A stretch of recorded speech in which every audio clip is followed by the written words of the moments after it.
ચારે બાજુ નજર કરી હોય તો આપણા અહીંયા દેરાસર છે કે નહીં મેં જોયું, પણ ઘણા બધા દેરાસરોમાં હોય એક વ્યક્તિ હોય એ દોડતો હોય અને એની પાછળ ગાંડા હાથી પડે અને એ વ્યક્તિ ગાંડા હાથીથી બચવા માટેનો વિકલ્પ વિચારે કે હવે આનાથી હું કેવી રીતે બચી શકું, કેમ કે દોડતો તો હું થાકી જઈશ અને કેટલો દોડીશ, એટલે વિચારે કે હવે હાથીથી બચવા માટે કરવું શું અને કેટલો દોડીશ.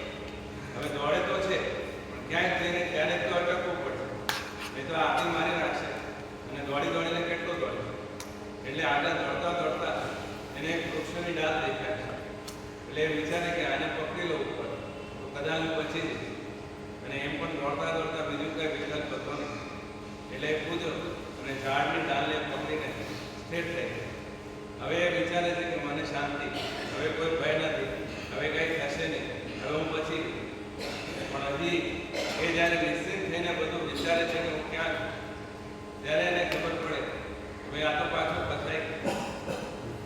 કેમ કે એને જે ઝાડની ડાળ પકડી એ પકડી તો લીધી પણ નીચે મોટો કૂવો હતો.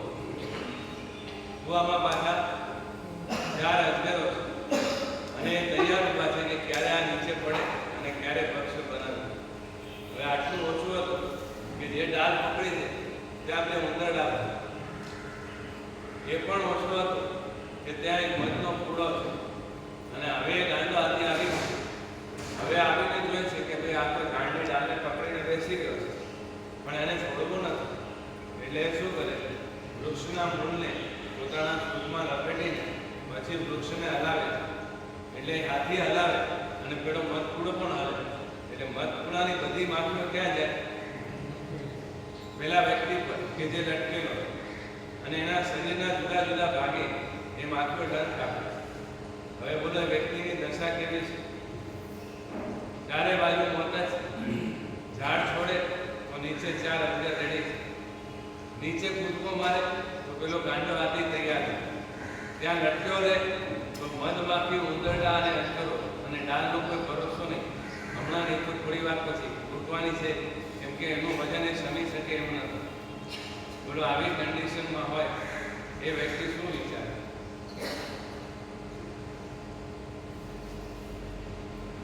ત્યારે આવી કન્ડિશન અનુભવી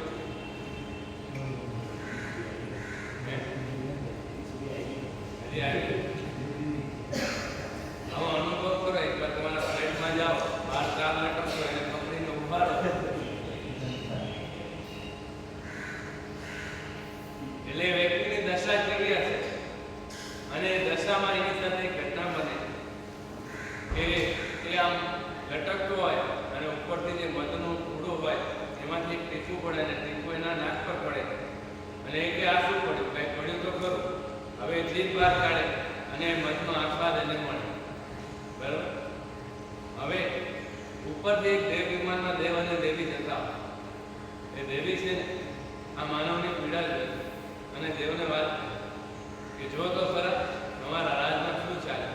આ વ્યક્તિ બિચારો કેટલો દુઃખી છે, એ બચવા માટેના તડપી રહ્યો છે, બચવા માટેના પ્રયત્ન કરી રહ્યો છે. ગાંડો હાથી પાછળ પડ્યો છે, ઝાડ પર લટકી રહ્યો છે. તમે એની કંઈ મદદ તો કરો, તમને કંઈ દયા ભાવ નથી. પેલો દેવ રાણીને કહે છે જો બહુ દયાળુ બનવાની જરૂર તને એમ લાગે છે કે વ્યક્તિ આપણી જોડે આવી જશે. એવી કે તમને કેમ નથી લાગતું, આટલા બધા એના કષ્ટો છે, આટલી બધી તકલીફ છે, બચવા માટે તરસી રહ્યો છે બિચારો, અને આપણે વિમાન લઈને આરામથી પસાર થઈ રહ્યા છે. તો આપણે એની બાજુમાં જઈએ, એને કહીએ આજા મેરી ગાડી પર બેઠ જા, એ બેસી જશે. અને દેવે કીધું કે ભાઈ તું ખોટી ભાવના થાય છે, પણ છતાંય તારી ભાવના હોય તો મને કાંઈ વાંધો નથી. અને દેવ વિમાન લઈને એ દિશા તરફ જાય અને દિશામાં વૃક્ષની પાસે પહોંચીને પેલા વ્યક્તિને પોકાર કરે છે કે ભાઈ તું અમારી સાથે આવી જા, હું તને લેવા આવ્યો છું. આ દેવ વિમાન છે, આમાં કોઈ તકલીફ નથી અને અહીંયાથી પાછા હું તને દેવલો કરું તો આવું છે મારી સાથે. બોલો હવે પેલો વ્યક્તિ નહીં યાર કે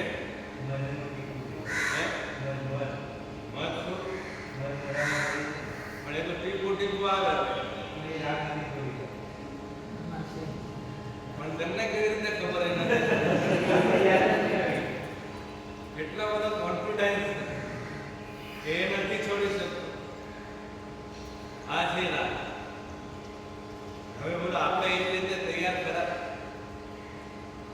સંસારના દુઃખો, એક દુઃખની સમાપ્તિ થાય અને બીજું દુઃખ ઊભું થાય. સંસારની તકલીફ, એક તકલીફ સમાપ્ત થાય અને બીજી તકલીફ ઊભી થાય. અને છતાંય કોઈ દેવ આપણને આવી જાય અને કે જ્યાં તને લઈ જવું, કે જ્યાં કોઈ તકલીફ નથી. જો બોલો તમને કેટલી તકલીફ. પેલા રહેવા માટે ઘર હોતું, ઘર મળી જાય તો પાછું ફર્નિચર કરાવો, ફર્નિચર કરાવો તો પાછું ઘરમાં એકલું રહેવાય નહીં એટલે પાછા લગ્ન કરાવો, લગ્ન કરવા તો પાછું આગળ ચાલવા માટે પાછું સંતાન કરવી, એ સંતાન માટે બધી ઉપાધિ કરવી, પાછું શરીરને ખાવા માટે બધું ડબ્બા લાવવા, ડબ્બા લાવીને પાછા ડબ્બા ખાલી ચાલે નહીં એટલે પાછા ડબ્બા ભરવા, એ ડબ્બામાં રહેલું પાછું બગડીને જાય માટે પાછું ફ્રીજ લાવો, ફ્રીજ લાવીને પાછું એને સ્ટોરેજ કરો, સ્ટોરેજ કરીને એને પાછું મેન્ટેન કરો, 15 દાડે એને જોતા રહે કેટલું ખાલી થયું, કેટલું ભરાયું, પાછા ભાવ ઓછા વધતા હોય તો પાછું વધારે ઓછું કરવું. અને પાછું આ બધી તકલીફ હોવા છતાં પણ આપણા હાથમાં તો પાછું કંઈ બેસે ખરું. તો આટલી તકલીફો વચ્ચે કોઈ દેવ લેવા આવે તો બોલો તમે જાઓ ખરા? યોરભાઈ છો સંજયભાઈ શું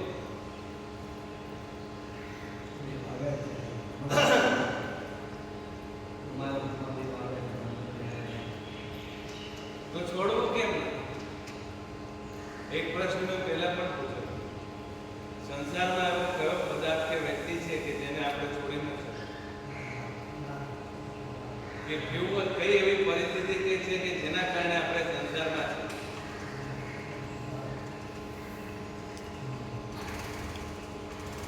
તો પરફેક્ટ કારણ કરો તો પછી સંસારમાં બેઠા તો કઈ કારણ તો હોવું જોઈએ.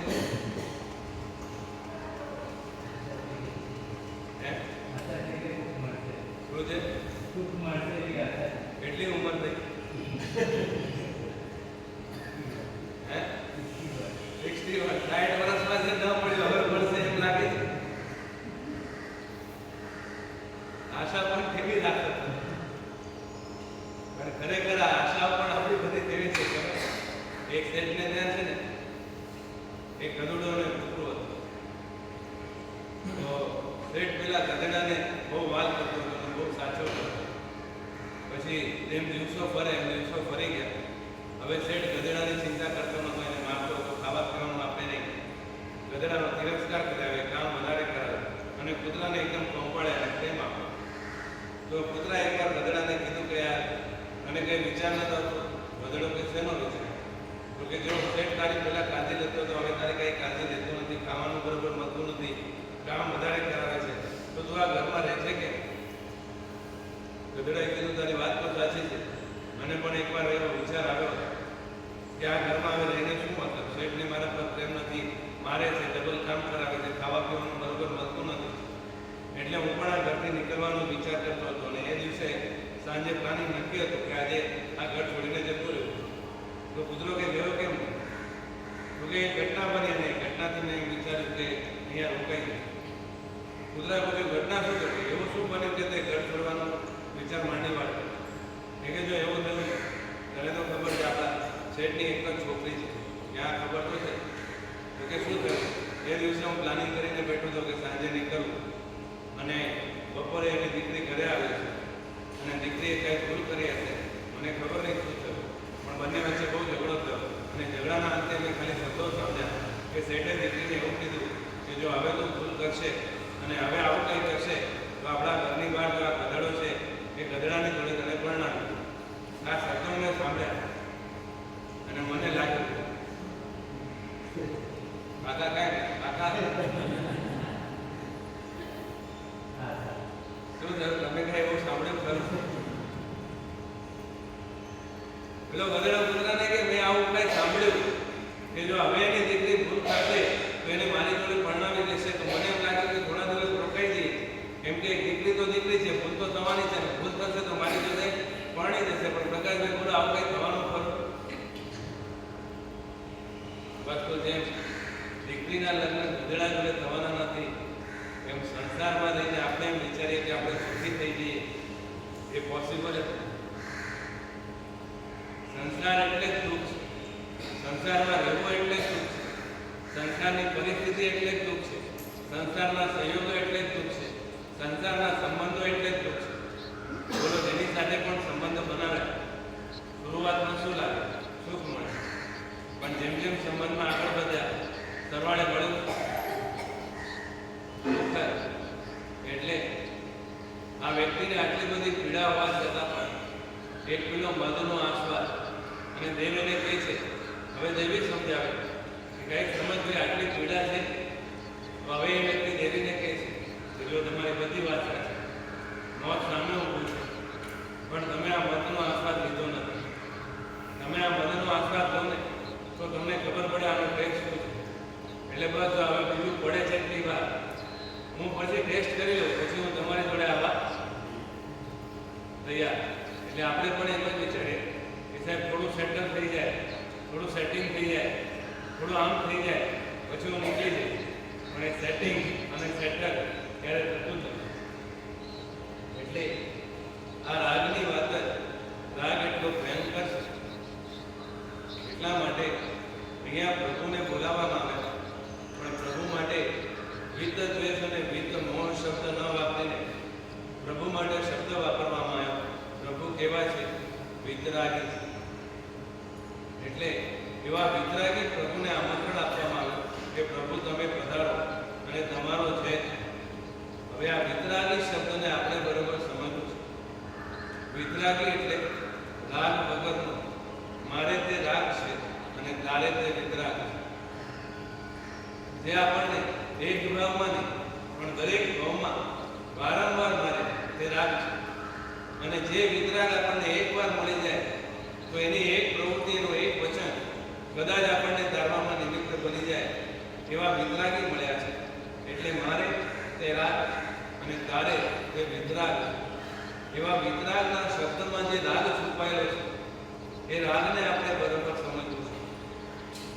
રાગ મુપત્તિના 50 બોલ બોલો ત્યારે એમાં 3 શબ્દો રાગના. મુપત્તિના 50 બોલ કોને આવે? પંડિતજી, મને તો આવડતા.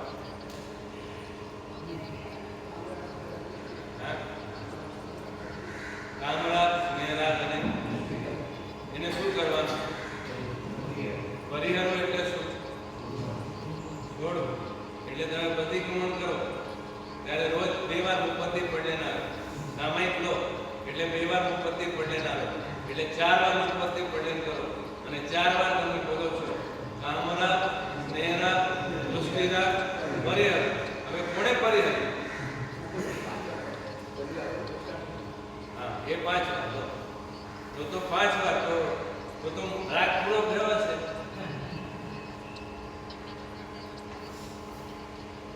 અને પછી રવિવારમાં તો સામૂહિક રાગનો આપણે ત્યાગ કરીએ. સામૂહિક એમાં પાછી ઉત્પત્તિ પડે. એટલે વ્યક્તિગત રાગનો ત્યાગ નથી કરવો, સામૂહિક રાગનો ત્યાગ એ રવિવારની સામૂહિક. તો હવે તમે બધા તો વિતરાગી જ બની ગયા છો કે આટલી વાર ઉત્પત્તિ પડે હોય અને આટલી વાર પરિહારો હોય તો હવે રાગ તમારી અંદર તો રહે નહીં. બોલો, હવે રાગ છે કે નહીં? અનુભવ છે કેમ રાગ રહે? પ્રકાશભાઈ ઘરે જઈને શ્રાવિકાને 5 વાર આપવો દિવસમાં. પરિહારો. બોલો, શ્રાવિકા ઘરે રહે ખરી? બોલો તો ખરા. પણ તમે વારંવાર એને કહો પરિહારો. પંડિતજી શું કહો? આજે એક વાર ઘરે જઈને ટ્રાય કર્યો. બોલો, શ્રાવિકા રહે ખરી?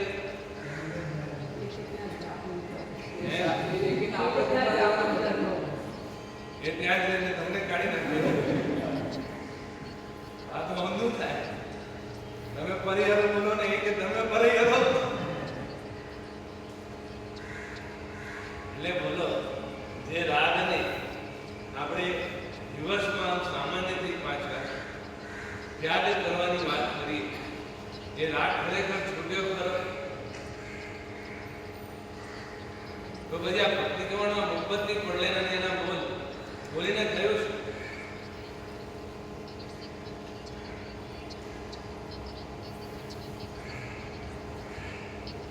કોઈ કેટલા પ્રતિક્રમણ કરે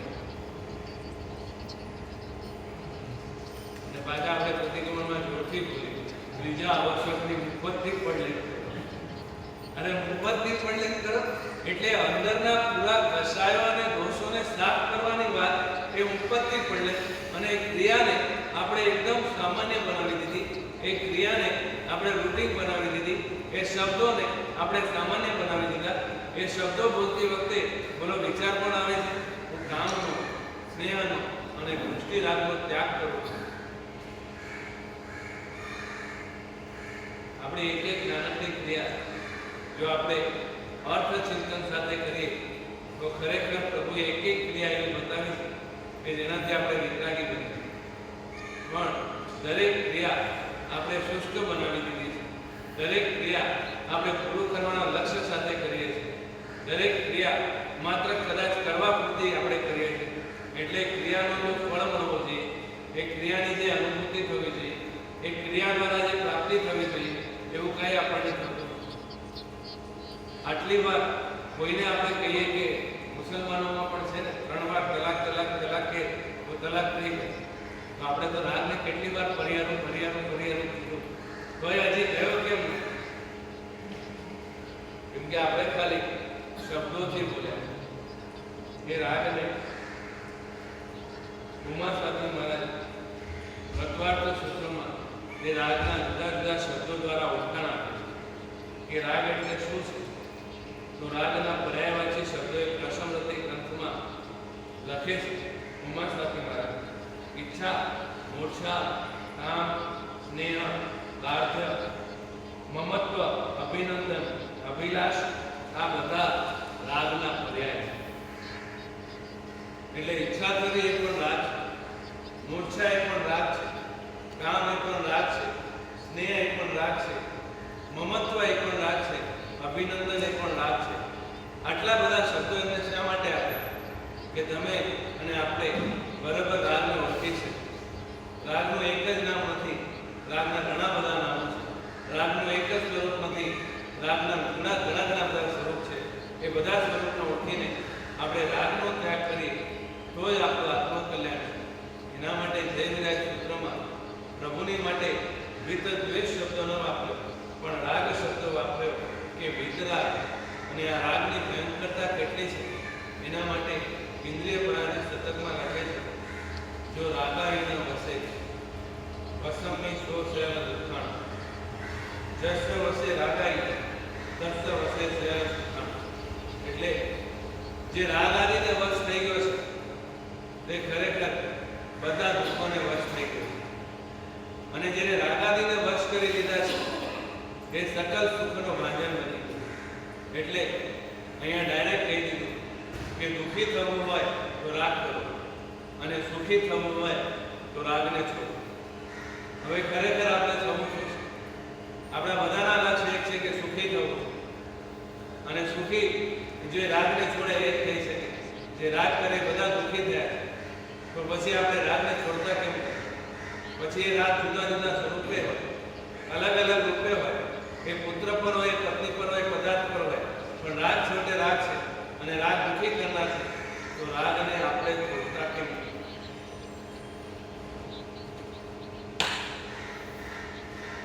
પંડિતજી શું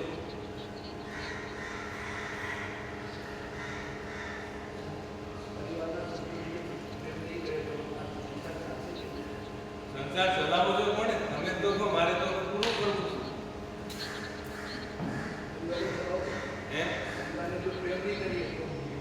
પરિવારને પ્રેમ કરો તો બધાને પ્રેમ કરો કેમ કે આ આખા સંસારમાં જેટલા જીવ છે બધા તમારા પરિવારના સભ્યો છે પાછા તમે ભૂલી ગયા તમે ચારને જ તમારા પરિવારમાં મારી બે દીકરીઓ જ મારી બે દીકરીઓ પણ બીજી બધી પણ મારી દીકરીઓ છે કેમ કે તમને ખબર છે ને કીધું એ વૈરાગ્ય શતકમાં લખ્યું એવું કોઈ જીવ એવું કોઈ સંબંધ નથી તમને ખબર હશે તો પંડિતજી તમારી દીકરીઓ કેટલી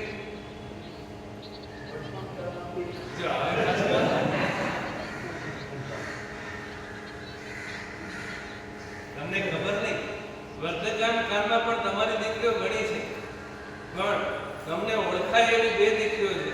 બાકી તો કેટલી દીકરીઓ આ જગતમાં પણ તમારી નજર સમક્ષ જ તમારી આજુબાજુમાં જ ક્યાંક હશે, પણ એની ઓળખાણ આપણને નથી. બાકી જો એને અને તમને પૂર્વભાવનું જ્ઞાન થઈ જાય તો તમે કોઈ આખી એને બોલાવજો કે જો સાહેબ આ મારી દીકરી, અને પેલી કહેશે હું તમારી દીકરી ક્યાં છું, પણ વાસ્તવમાં તું એમની દીકરી છે. પણ હવે એ જ્ઞાન આપણી પાસે નથી. બાકી તો અનંતા ભવમાં અનંતી દીકરીઓ બની હશે અને આપણે અનંતા પિતા બન્યા હશું, પણ આ બધું આપણને યાદ નથી. એટલે હમણાં આપણે માત્ર એ બધો રાગ ટ્રાન્સફર કરીને માત્ર કોના પર ઢોળી દીધો છે? 2 દીકરીઓ. જે મેઘાશામાં 9 દ્રવ્ય હોય અને 1 દ્રવ્ય બહુ ગમતું હોય તો બધો રાગ ક્યાં નીચોવી દઈ? પેલા 1 દ્રવ્ય. અને પાછું આપણે શું કહીએ? સાહેબ આજે 2-3 દ્રવ્ય જ વાપર્યા. અરે પણ રાગ પોતે પૂરા 9 દ્રવ્યો એના પર નીચોવી નાખે. પછી 3 દ્રવ્ય વાપર્યા, એનાથી ફાયદો શું? મારી વાત સમજાય? ખરેખર આપણે શું કરીએ છીએ વિચારવા જેવું. 9 દ્રવ્યો હતા, 9 દ્રવ્યમાં 1 દ્રવ્ય અનુકૂળ હતું અને એની સાથે બીજું દ્રવ્ય આપણે મેચિંગ કરી દીધું અને 2 પર એટલો બધો રાગ કર્યો કે બાકી પ્રત્યેનો રાગ છૂટી ગયો. અને પાછું આપણે આપણા જાતને પૂછો માનીએ કે સાહેબ 9 દ્રવ્યમાંથી મેં 2 દ્રવ્ય જ વાપર્યા, પણ એ 9 દ્રવ્યનું તે બધું 2 દ્રવ્યમાં નીચોવી નાખ્યું. બોલો તે સારું કર્યું કે ખરાબ?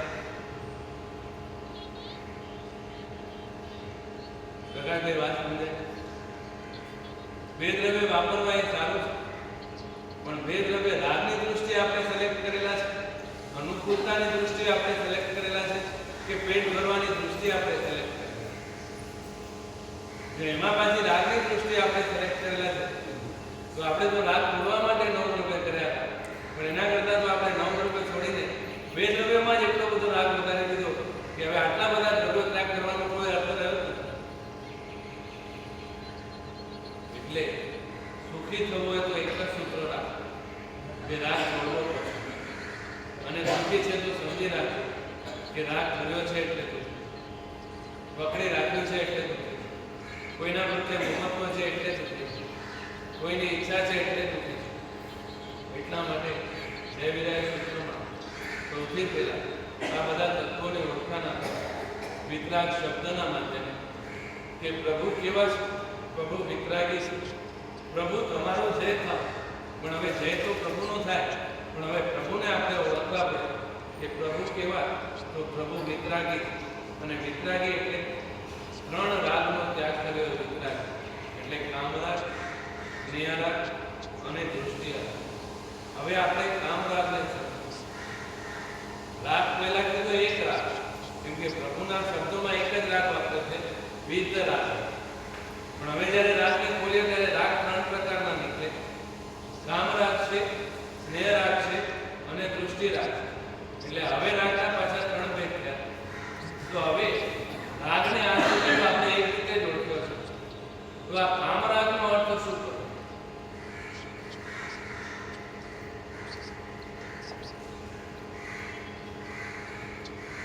કામરાગ એટલે શું?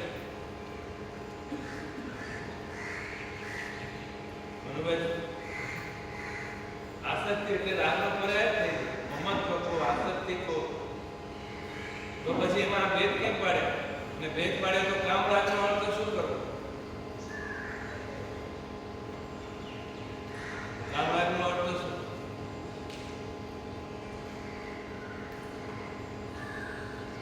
એનામાંથી કોઈને ખબર?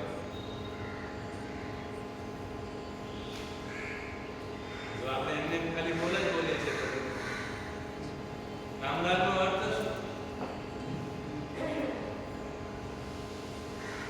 કામરાગનો અર્થ 5 ઇન્દ્રિયોના જે વિષયો છે એના પ્રત્યેનો મહત્વ ભાવ એ છે કામરાગ. 5 ઇન્દ્રિયોના જે વિષયો અને એના પ્રત્યે આપણને મહત્વ ભાવ, એ પદાર્થોની આપણને ઈચ્છા થતી હોય, એ પદાર્થોને મેળવવા માટેનો પુરુષાર્થ આપણે કરતા હોઈએ, તો એ બધો કામરાગ છે.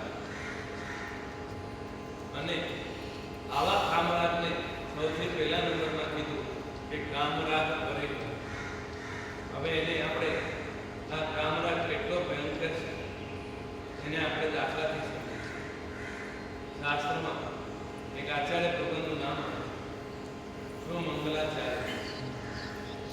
કેટલા શિષ્યો છે? 500 શિષ્યોના ગુરુ છે. સંઘમાં આદરણીય છે, માનનીય છે. એટલો બધો પરિવાર હોય તો જ્ઞાની હોય એમાં કોઈ બેમત નથી. પોતે જ્ઞાની છે, 500 શિષ્યોના ગુરુ છે, સંઘમાં માનનીય અને આદરણીય છે. એવા એક ગુરુને કમરની એક તકલીફ ઊભી થઈ અને આચાર્ય પદે વિરાજમાન એ ગુરુ ભગવત એમ વિચારે કે જેટલું ખેંચાય એટલું ખેંચી લે, જેટલું ચાલે એટલું ચલાવી લે, પીડાઓ શાંત કરતા રહે. પણ હવે પીડા, એ દર્દ, એ વ્યથા એટલી બધી વધી ગઈ છે કે હવે પાઠ પર બેસવું હોય તો બેસી શકાય નહીં, વધારે છે. કોઈને સમજાવવો, પાઠ આપવો હોય તો પાઠ વધારે શીખને અપાઈ શકાય નહીં. એટલે બધા યુવકો હણાવા લાગે. ત્યારે આચાર્ય ભગવંતે પોતાના એક શિષ્યને કીધું કે ભાઈ આ તો કઈ ઉપચાર. અને શિષ્ય કીધું વૈદ્યોને બોલાવી લઈએ. વૈદ્યોને બોલાવવામાં આવ્યા. થોડા સમય એનો ટ્રીટમેન્ટ ચાલ્યો, પણ એનાથી પણ કઈ સમાધિ ન મળી. એટલે ફરી કઈ નવો વિકલ્પ વિચારે કે ભાઈ હવે શું કરી શકાય. અને ત્યાં કોઈએ કીધું કે પટ્ટો બાંધો. અને ગુરુએ શિષ્યને આજ્ઞા કરી કે જોજે ભાઈ કોઈ શ્રાવકને ત્યાં યાચના કરજે, કોઈને ત્યાં કમરે બાંટવાનો સરસ મજાનો પટ્ટો પડ્યો હોય તો એ પટ્ટો તું યાચના કરીને લઈ આવજે. જેના કારણે આ કમરની જે પીડા છે એ કદાચ થોડી ઓછી થાય તો સ્વાધ્યાય આદિ જે યોગો છે એ અણાય નહીં. અને શિષ્યો બધા વિદ્વાન હતા, આજ્ઞાંકિત હતા, સમર્પિત હતા. બધા શિષ્યોએ ઘરોમાં તપાસ ચાલુ કરી અને યોગામુજે સરસ મજાનો પટ્ટા, એટલે પટ્ટો મળી ગયો. પટ્ટો લાવીને ગુરુને અર્પણ કરે છે કે સાહેબ આ શ્રાવકના ઘરેથી મળ્યો છે, બહુ સરસ મજાનો છે, આપ એને વાપરો અને આપણી પીડા દૂર થાય તો બહુ સરસ. અને ગુરુ ભગવાન પટ્ટો પહેરવાનું ચાલુ કરે છે. પટ્ટાના કારણે એની પીડાઓ ઓછી થાય છે અને ધીરે ધીરે આરામની સાથે સાથે પીડાઓ પણ દૂર થઈ જાય. પણ છતાંય ગુરુ ભગવાનને હવે પટ્ટો છૂટતો નથી. એટલે શિષ્યો વિદ્વાન હતા, પાછા ગીરગાટ હતા અને ગુરુની કારણ અને તારણની ભાવના વાળા હતા. એટલે એમાંથી એક શિષ્ય ગુરુ ભગવાનને વિનંતી કરી, ગુરુ ભગવાન હવે આપણે કેમ લાગે છે? ગુરુએ કીધું ના, બહુ સારું છે. તો સાહેબ હવે પેલો જે યોગ પટ્ટક છે એ આપણે પેલા શ્રાવકને આપી દઈએ ખરો? અને ત્યાં ગુરુ ભગવાન કહે છે ના, રાખી મૂકો થોડા સમય, કદાચ પાછી પીડા થશે તો. હવે બોલો, પેલા પટ્ટક હતો ખરો? નતો. ત્યારે ચિંતા નથી. પીડા થઈ ત્યારે એની જરૂરિયાત ઊભી થઈ. જરૂરિયાત ઊભી થઈ ત્યારે મળી ગઈ. હવે મળી ગયું હતું તો પાછા ત્યાગ કરવામાં સંકલ્પ વિકલ્પ ન થવા જોઈએ. કેમ કે મળી તો ગયું જ હતું જ્યારે જરૂરત હતી. તો હવે પાછું સંઘરીને રાખવાની જરૂર છે. પણ સદમાસ તો કોને કહેવાય? પ્રમાદ કોને કહેવાય? શિથિલતા કોને કહેવાય? કે પોતાને વિસરી જવું એ સૌથી મોટો પ્રમાદ. એ ગુરુ ભગવાન તો ત્યારે જ ભૂલ્યા, આપણે તો વારંવાર ભૂલી જઈએ કે હું કોણ છું, હું શું કરું છું, મારે ખરેખર શું કરવું જોઈએ. બોલો, દરેક પ્રવૃત્તિ વખતે, દરેક વૃત્તિ વખતે આપણને યાદ રહે છે ખરું કે હું કોણ છું? કોઈ શબ્દ આપણે ભૂલીએ ત્યારે આપણને આ યાદ રહે છે હું શું કરું છું? એટલે આચાર્ય ભગવાન કદાચ ભૂલ્યા, પણ એ તો સદવસ્ત હતા, જ્ઞાની હતા, પણ એ તો પ્રમાદમાં એકવાર પડ્યા. આપણે કેટલી વાર? પણ હવે એ પ્રમાદમાં પડ્યા એટલે એમને કીધું કે આ પટક રાખી મૂકો, કામ આપો. અને શિષ્યોએ જોયું કે હવે વધારે કહેવાય એવું નથી. એટલે શિષ્યો પાછા મન થઈ ગયા કે હજી થોડા દિવસ પસાર થવા દો, જોઈએ શું થાય. અને થોડા દિવસ હજી પસાર થયા. ફરી પાછું શિષ્યોને લાગ્યું કે હવે પાછી ટકોર કરવા દો. એટલે ફરી કોઈ શિષ્ય બીજી ત્રીજી વાતો કરીને ફરી પછી વાત કરી કે સાહેબ આજે એ શ્રાવક મળ્યા હતા જેને ત્યાંથી યોગ પટ્ટક આપણે લાવ્યો હતો. એ પૂછતા હતા સાહેબને કેમ છે? તો સાહેબ આપણે કેમ છે? આ બધું તમને બહુ ગમે. કેમ કે તમને મને લાગે અમારા કરતાં તમારી આની પાસે માસ્ટરી, કોણે કેવી રીતે ડબ્બામાં ઉતારે એ માસ્ટરી તમારા પાસેથી અમને આવી જાય તો તમને બધામાં અમુક ડબ્બામાં ઉતારી છે. પણ તમે બધા એટલા માસ્ટર છો ને કે અમને ડબ્બામાં ઉતારી છે. એટલે એ શ્રાવકની વાત કરીને ગુરુમાનને વાત કરી કે ગુરુમાં જે શ્રાવક મળ્યા હતા આપણા સમાચાર પૂછતા હતા કે ગુરુમાનને કેમ છે અને પેલો પટ્ટો કેમ છે, તો ગુરુમાન આપણે શું કહેવું છે, આપણે કેમ છે? ગુરુમાન કે બહુ સરસ છે. તો સાહેબ પેલો પટ્ટો, અરે એ પટ્ટોની વાત છોડો, તને વારંવાર પટ્ટાને શું છે, મારી પીડાઓ દેખાતી નથી. એટલે હવે મારો શિષ્ય મૌન થઈ ગયો કે આ પટ્ટક વિશે સાહેબને મહત્વ થઈ ગયો લાગે છે. કેમ કે હવે શરીર સ્વસ્થ છે, હવે પટ્ટક પહેરવાની પણ જરૂર નથી અને સાહેબ પહેરતા પણ નથી. પણ સાહેબ હજી એને સાચવીને રાખ્યો છે. હજી એમ કહેતા નથી કે આ લઈ જાઓ અને પાછો આપી દો. અને હજી મેં પૂછ્યું પણ ખરું કે શ્રાવક યાદ કરે છે, છતાંય સાહેબ હજી સમજતા નથી. પણ હવે કેવી રીતે આપણે શું કરવું? અને મેં વધારે સંચેડ્યા તો સાહેબને આવેશ આવી જાય અને એ મારા માટે યોગ્ય નથી. એટલે એમને પાછું વિચાર્યું કે હજી થોડો સમય જવા દો, સમય પાકશે ત્યારે બધું ઠીક થઈ જશે. અને હવે થોડો સમય પસાર થાય અને આચાર્ય ભગવાન શિષ્યોને બધાને ભેગા કરે. જો હવે મને એમ લાગે છે કે મારું શરીર હવે મને સાથ નથી આપતું. દિવસે દિવસે મારું શરીર રોગોથી ઘેરાઈ રહ્યું છે, મારો સાથ છોડી રહ્યો છે. એટલે એ મને છોડે એને પહેલાં હું છોડી દઉં એવી મારી ભાવના છે. એટલે બધા શિષ્યો વિચારમાં પડ્યા, સાહેબ શું કહેવા માંગો? તો આચાર્ય ભગવતે કીધું, જો મારી ભાવના એમ છે કે હવે જ્યારે શરીર છૂટવા જ માંડ્યું છે તો એ શરીરને હું જ છોડી દઉં. એટલે હું અનશન કરવાની ભાવના રાખું છું. તો તમારી કોઈની સાથે કોઈ બોલચાલ થયો, મારા વચનો કોઈને ખોટા લાગ્યા હોય, મારા વચનથી કોઈને દુઃખ થયું હોય, તો તે બધા હું મિચ્છામી દુઃખવા માંગુ છું. અને મારા ગયા પછી કે મારી ગેરહાજરીમાં કે મારા અનશનમાં તમારા સમુદાયને તમને બધાને આ વ્યક્તિ સાચો છે, આ સાધુ સાચો છે એમ કરીને બીજા સાધુને નિયુક્ત પણ કરી દે. અને જ્યારે આ વાતાવરણ ચાલતું હોય ત્યારે બે ચાર જે ગીતાર્થ સાધુઓ હોય, શિષ્યો હોય, એમને એમ લાગે કે હવે કીધું ભગવાન વૈરાગ્યની એક્સ્ટ્રીમ લેવલ પર છે. એટલે આજે ફરી પાછી આપણે વાત કરી શકાય. કેમ કે ગુરુ ભગવાન તો હવે અનશન કરવાની તૈયારી બતાવે છે. બધું જ્યારે ત્યાગવા તૈયાર છે, શરીર પણ ત્યાગ કરવા તૈયાર છે, શરીરને છોડવા માટે અનશન જઈ રહ્યા છે, ત્યારે પટક તો આરામથી છૂટી જશે. એટલે હવે આજે આપણે સાંજે મોકો જોઈને વાત કરશું. એટલે બે ચાર શિષ્યોએ અંદર હાથથી ઇશારો કરી દીધો કે હવે વાત બરોબર છે, આપણે સાંજે જશું.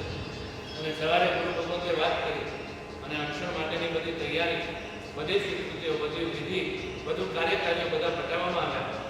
સાંજે શિષ્યો ગુરુ પાસે ગયા. સેવા કરતા કરતા શિષ્યોએ વાત મૂકી, સાહેબ આપની ભાવના ખરેખર બહુ જોરદાર છે. હજી તો શરીર આટલું બધું નિસ્તેજ બન્યું નથી, આટલા બધા શરીરમાં રોગો ખોલાયા નથી, છતાંય આપની જાગૃતિ, આત્મતત્વ માટેની જાગૃતિ, પોતાના માટે કરવાની જાગૃતિ, અને એ બદલ અમને ખૂબ ખૂબ આપણા પર બહુમાન થાય છે કે અમને આવા ગુરુ મળ્યા, આવું શિક્ષણ અમને આપ્યું. પણ ગુરુમાં અમને એક વિચાર આવે છે કે જ્યારે તમે શરીર છોડવા તૈયાર થયા છો તો અમે એમ વિચારીએ છીએ કે હવે પેલો પટક સાથે રાખીને શું કરવું? બેસે છે વાત. અને શિષ્યોએ ટકોર કરી દીધી કે સાહેબ જ્યારે શરીર છોડવાની આપણી તૈયારી છે, શરીરને સામેથી ત્યાગ કરવા માટે આ અવસરના માટે જવા તૈયાર થયા છે, તો અમને એમ લાગે છે કે હવે રહેલો યોગ પટ્ટક કોઈ કામનું નથી અને હવે તો આપણી પીડાઓ પણ નથી. અને હવે પીડા થાય તો પણ આપ સહન કરવાની સત્વ સાથે નીકળ્યા છે. એટલે સાહેબ અમને એમ લાગે કે પટ્ટક પેલા ગ્રસ્તને આપી દીધું. ત્યારે ફરી પેલા આચાર્ય બોલું કે તમને મારું અનશન દેખાતું નથી, તમને મારો ત્યાગ દેખાતો નથી, તમને મારા વૈરાગ્ય દેખાતું નથી, તમને મારી આત્માની જાગૃતિની ભાવનાઓ દેખાતી નથી. અને વારંવાર જ્યારે જ્યારે તમને સમય મળે ત્યારે તમને આ પટ્ટક જ દેખાય. તમને દેખાય? આમ તો તમને આ બધું ખ્યાલ જ છે. કેમ કે તમારા ઘરોમાં જ્યારે ઝઘડો થાય ત્યારે સારી ટાઈમમાં છે, તમને મારો આ ત્યાગ દેખાતો નથી, તમને મારી આ મજૂરી દેખાતી નથી, ઘરને સાચવવા માટે મેં કેટલું કર્યું છે, ટકાવવા માટે મેં કેટલું નિભાવ્યું છે, આ બધું તમે ભૂલી ગયા અને તમે વારંવાર મારા આ પિયરને ટોક્યા કરો છો, મને ટોક્યા કરો છો, મને સંભળાવા કરો છો. અને જે આવું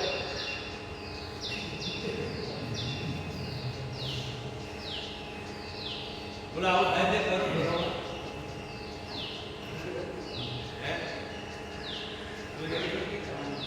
એટલે અહીંયા તો નહીં થતો ને, દામોદરવાડીમાં તો આવું. અહીંયા તો બધા કેટલા બધા સમજુ છે. બોલો આ વાત આપણને સમજાય છે ખરી? અને શિષ્યો ભૂલેલ હતા, શિષ્યો પિતા હતા. એટલે ગુરુને સમજાવતા હતા કે ગુરુ ભગવાન, જ્યારે શરીર સામે પણ મમત્વ ત્યાગવા તૈયાર છે, તો એ પટક તો એની સામે શું છે? પણ છતાંય જ્યારે રાગ જ્યારે વધે ત્યારે બધું બોલાવી દે. આ છે કામ. એક પટક કે જે માત્ર શરીરની પીડાને થોડા સમય માટે હરીને સાથ આપતો હતો, એ પટક પ્રત્યેનો રાગ એટલો બધો ઊભો થઈ ગયો કે જે વ્યક્તિ અણસણ કરીને શરીરને છોડવા તૈયાર છે, એ વ્યક્તિ પેલા યોગ પટકને છોડવા તૈયાર છે. અને શિષ્યો વિચારે કે હવે આમાં આપણું કાંઈ ચાલે એમ નથી. સમય બલવાન છે, કર્મ બલવાન છે, ગતિ બલવાન છે. હવે જે થવાનું હશે થશે. પણ હવે ગુરુ ભગવાનને આપણે આ પટક માટે આજ પછી કહેશું નહીં એવો નિર્ણય કર્યો અને ગુરુ ભગવાનને અણસર સ્વીકાર્યું. સમાધિપૂર્વક પ્રાર્થના થયો. પણ એક પટકના રાગના કારણે આવતો ભોગ ક્યાં મળે? ખબર? અનાર્ય દેશમાં. અને અનાર્ય દેશમાં પાછું એ શરીર કેવું મળ્યું? તો પટ્ટક બહુ ગમતો હતો, એટલે આખા હાથ અને પગ આમ જોઈન્ટ જ મળ્યા કે હવે પટ્ટો બાંધવો જ નથી. એટલે એક ખાલી પટ્ટા પ્રત્યેનો રાગ વિચારો આપણી કેવી દશા કરે. તો પાંચે પાંચ ઇન્દ્રિયોના જે પદાર્થો છે એના પ્રત્યેનો રાગ, અને પાછો એને રાગ વધારવા માટેના વિકલ્પો સાથે હજી રાગ વધારશો તો ખરેખર આપણી ગતિ શું થશે? બોલો, એટલી હોય તો આપણો બીજો પ્રશ્ન શું હોય? ચટણી છે કે નહીં? એટલે બોલો, ચટણી શેના માટે જોઈએ? ઇડલી છે માટે ચટણી જોઈએ કે ઇડલીનો ટેસ્ટ વધારવો છે માટે ચટણી જોઈએ?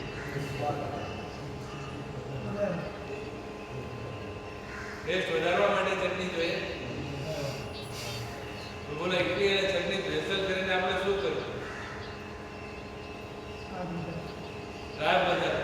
પછી પણ રાગ બરાબર ન લાગ્યો તો પાછું એમાં સાંભર નાખ્યું, અને એ પાછું નાખ્યું તોય રાગ બરાબર ન લાગ્યો તો એને પાછું બરાબર હલાવ્યું, એમાંય રાગ બરાબર ન લાગ્યો તો પાછા ઇડલીના ટુકડા કર્યા. ટુકડા કરીને એક ચમચી સાંભર વાપર્યું, પછી એક ચમચી ઇડલી લઈને પછી ઇડલી વાપરી. બોલો, પ્રકારની રાગ વધારવા માટે, રાગ તોડવા માટે વૈરાગી નીકળે, રાગ તોડવા માટે વિતરાગી આટલા બધા પ્રયત્ન કર્યા.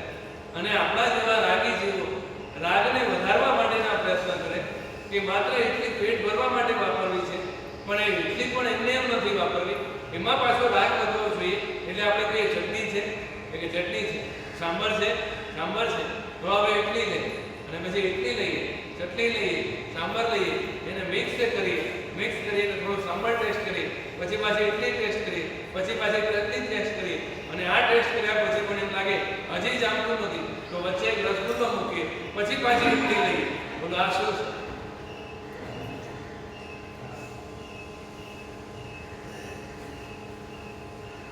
અને પછી પાછું કોઈ પૂછે શું ચાલે? અરે મારે તો શત્રુંજય તપ ચાલે. હવે બોલો, આ તપ ચાલે છે કે આ રાગની પરિણતિમાં આપણે આગળ વધીએ? અમારા ગુરુમાં તો ને આજે પણ અમુક સમુદાયો એવા છે, અમુક ગ્રુપો એવા છે કે જ્યાં એવી સ્ટ્રિક્ટલી સમજો નિયમ જ છે કે ગોચરી જઈએ અને ગોચરીમાં સમજો ઇડલી અને ચટણી હોય તો ચટણી લાવી દે.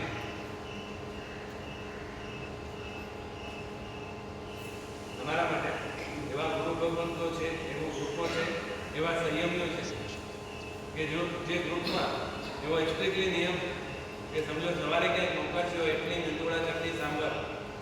હવે બોલો, તમને અમે તમારી સામે સમજો આવ્યા મળવા અને મેં ઇડલી લીધી, મેંદુવડા લીધા અને ચટણી અને સાંભર ન મળ્યો હોય તો રાકેશભાઈ તમે શું કહો? એટલે શું કહો? તમે 10 ઇડલી લીધી, 15 મેંદુવડા લીધા પ્રકાર, અને તમે કીધું ચટણી સાંભર, તો એવું નહીં, ચટણી સાંભર નહીં. હવે તમે મને શું કેવી રીતે વાપરશો? એટલે આ મેચિંગ ઉપરથી આવે છે આપણે કરીએ.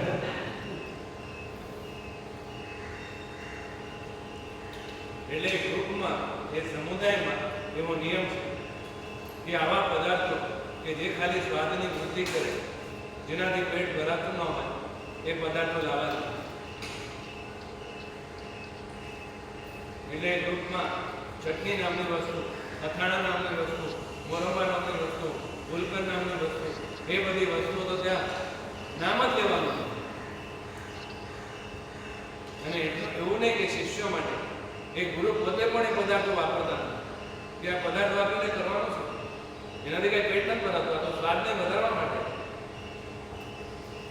પણ બોલો એટલા સાવચેત આપણે વાપરતી વખતે રહીએ છીએ ખરા? અને અમારા ગ્રુપમાં બેઠા હોય ને, અને સમજો ઇડલી તો ભરી ભરીને આવી જાય, પણ ઓછું શું પડે? ચટણી ઓછી પડે.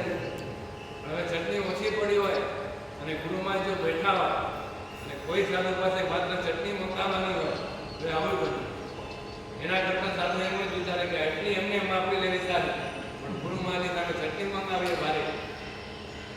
એટલે પહેલાના મહાપુરુષો કેવા સંસ્કાર એવા મળ્યા છે. ઇડલી અને ચટણી તો બહુ દૂરની વાત. તમને કહું, દૂધ મોડું હોય અને ઉપરથી ખાંડ ન ખાવી, એક ઉપવાસનો પ્રાય છે.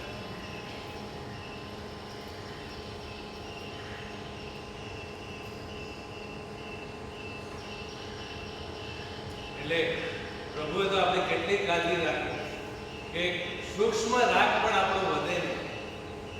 અને આપણે પ્રભુથી ટોટલ વિપરીત માર્ગે જઈ રહ્યા છે. અને આપણે રાગને વધારવાના વિકલ્પો વિચારી રહ્યા છે, જ્યારે પ્રભુએ આપણને રાગને તોડવાના વિકલ્પો આપ્યા. એની સામે આપણે તો ખરેખર આપણે જમાલી કરતા પણ નીચે.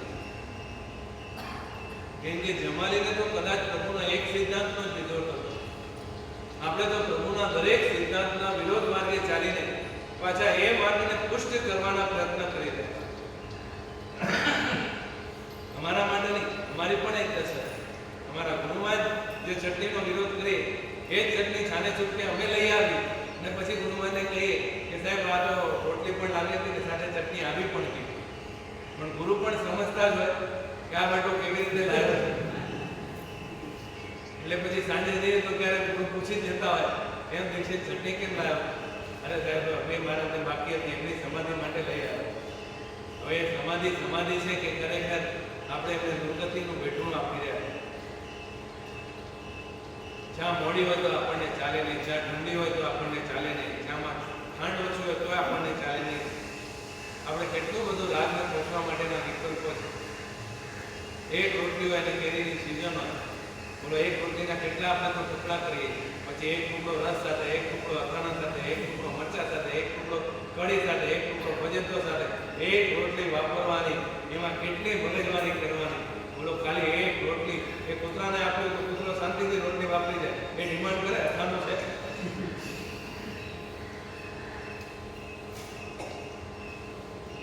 કૂતરાને પૂરી આપો તો એક કે મગની દાળ કે રસ છે.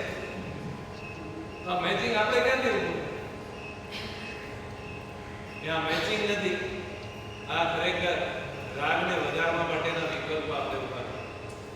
અને દિવસે વર્તમાન કાળમાં રાગને વધારવા માટેના જ વિકલ્પો ફલીભૂત થઈ જાય. વર્ષી તપ ચાલતો હોય એમાં પેલી કોથમીરની ચટણી, એ પાછું એનું પાવડર બનાવે. કોથમીર એને સુકાવીને પાછી રાખવામાં આવે, એ પાવડર રાખવામાં આવે.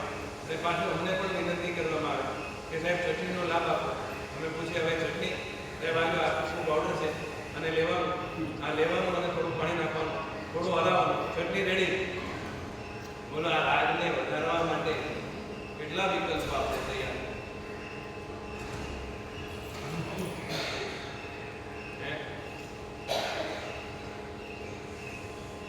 અને અમારા મારવાડીમાં તો પાછું વાપર્યા પછી છેલ્લે ખીચિયા પાપડ જોઈએ. હરકચંદજી બરાબર?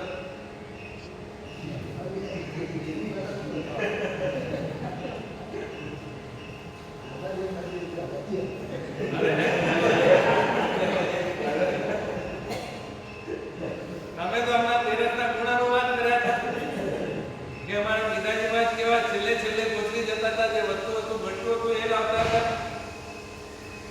અને આપણે બાળક બેસીને આપણે સામેથી બધી ડિમાન્ડ કરી અને જમવાનું પૂરું થાય ત્યારે કહીએ કે હવે ખીચા ખીચિયા પાપડ લાવો. અરે પૂરું તો થઈ ગયું, હવે ખીચિયા પાપડ ન હોય તો શું ફરક પડે? બોલો, ખીચિયા પાપડથી પેટ ભરાય મોનસનજી કે રાગ વધે?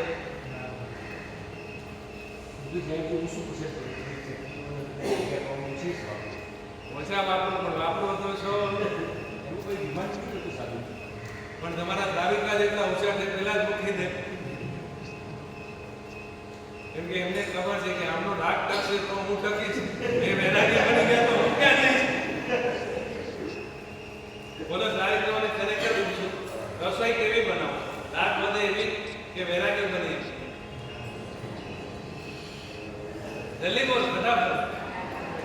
રાગ વધે. પછી અમારી પાસે લઈ આવે એમને કે શ્રાવકને સમજાવો, એમને હું સમજાવે, તું સમજ ને.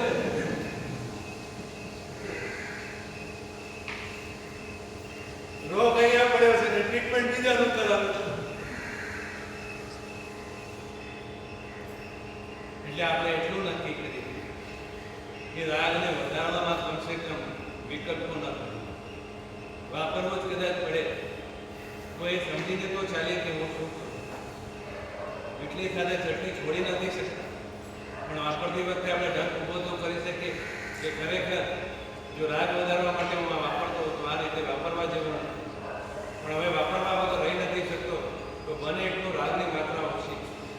કેવા કેવા રાગી આપણે છે અને કેવા કેવા વૈરાગી આપણને મળ્યા. મેં તમને પહેલાં પણ કીધું, એક મહાત્મા એવા છે, ઓછરી આવે, બધા પદાર્થો એને આપવામાં આવે, બધા પદાર્થો ભેગા જ લે, એક જ પાત્રમાં લે, એમાં પાછું ગળ્યાતું નાખે. એટલે એ પાત્રમાં બધું હોય, રોટલી હોય, શાક હોય, દાળ હોય, ભાત હોય, મીઠાઈ હોય, ફરસાણ હોય, બધું એક જ પાત્રમાં હોય અને એક પાત્રમાં ગળ્યાતું નાખે. પાછું ગળ્યાતું કેટલું નાખે? એક ચમચી નહીં. એ બધા પદાર્થો બરાબર પલળી જાય છે એટલું એમાં ગળ્યાતું નાખે. એ ગળ્યાતું પાછું 48 મિનિટ પલળવા રાખે.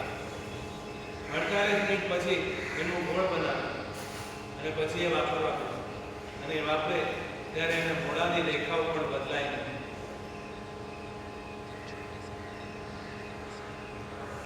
એક દિવસ આપણે એવું રેખાશું નાખીએ તો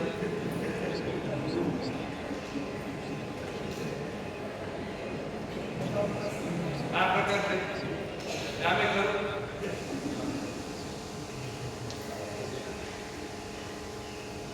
એટલે એ કક્ષાનો કદાચ આપણી પાસે વૈરાગ્ય આજે નથી, પણ ઓછામાં ઓછું જ્યારે જ્યારે રાગ વધારવાના વિકલ્પો કરી, જ્યારે ત્યારે મનમાં એક ગ્રંથ ઊભો કર્યો કે જ્યારે જ્યારે હું આ રાગ વધારું છું ત્યારે ત્યારે હું પ્રભુના વિરોધમાં છું. કેમ કે પ્રભુએ વિતરાગ બનવાનો માર્ગ બતાવ્યો અને આપણે રાગ વધારીએ ત્યારે આપણે રાગીના માર્ગને આગળ વધારીએ. એટલે આપણે રાગ વધારીએ અને બીજાનો રાગ વધારીએ, બંને રાગ જ છે. પણ કદાચ પ્રવૃત્તિ હોય, લોકો હોય, પરિસ્થિતિ એવી હોય અને આપણે બધું કરવું પડતું હોય, તમારા પક્ષે નહીં, અમારા પક્ષે પણ ઘણી વાર અમારે પણ કહેવું પડે ગરમ છે કે નહીં, ગરમ છે તો લાવો. તો આ બધું કોઈ કારણિક પણ હોઈ શકે. પણ માત્ર જો રાગ વધારવાની દૃષ્ટિએ હોય તો આપણે ખોટા છે. એ આપણે બધાએ આત્મસાક્ષીએ જ નક્કી કરવું પડશે. કોઈએ કોઈને દોષ નથી આપવા, પણ આત્મસાક્ષીએ આપણે આપણી આત્માનું ચેકિંગ કરવું છે કે જ્યારે હું આ વસ્તુ ગરમ માંગુ છું, જ્યારે હું આ વસ્તુ આની સાથે માંગુ છું, ત્યારે ખરેખર મારે રાગ વધારવાનો દૃષ્ટિકોણ છે કે મારે ચાલતું નથી એ દૃષ્ટિકોણ છે, કે હું વાપરી શકતો નથી એ દૃષ્ટિકોણ છે, કે મારે કારણ છે એ દૃષ્ટિકોણ છે. એ દૃષ્ટિકોણને નજર સમક્ષ રાખીને આપણે આત્મસાક્ષી એનો એક ડંખ ઊભો કરીએ તો આજે નહીં તો કાલે કદાચ આપણે વૈરાગી અને વિતરાગી બની શકીએ. પણ જો એનો ડંખ ન રહે અને એક પ્રવૃત્તિમાં જો આપણે આગળ વધ્યા તો આપણે ક્યારેય પણ વૈરાગીની વિતરાગી પણ નહીં બની શકીએ. એટલા માટે આ રાગને આપણે સમજીએ અને હવેથી જ્યારે બોલો ત્યારે યાદ રાખજો, કામ રાગ એટલે 5 ઇન્દ્રિયના વિષયનો રાગ, 5 ઇન્દ્રિયના વિષયનો મમત્વ, 5 ઇન્દ્રિયના વિષયનો અનુરાગ. એવા રાગને હજી આપણે કાલે સમજશું. હજી 2 રાગ બાકી છે અને આપણે 4 મહિનામાં વૈરાગીથી વિતરાગી બનવાનું છે. એના માટે આ રાગને સમજીને રાગને તોડવા માટે પ્રયત્ન કરો. હવે શ્રાવિકાઓ પણ તૈયારી કરી કે સમજો શ્રાવકમાં બધો રાગ ન તોડી શકે, પણ રોજ એક પદાર્થ એવું વપરાવાનું કે જે એને ન ગમતું.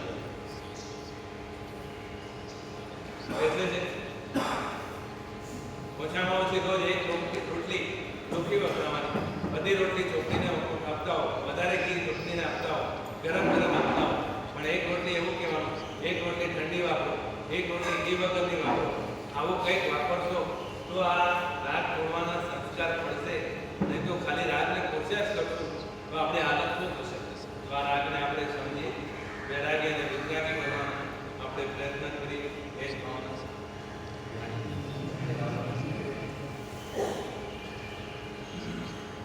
આજના વિકાસના લાભાર્થી મધુબેન હરીશભાઈ શાહ, ઉત્તમચંદભાઈ જૈન,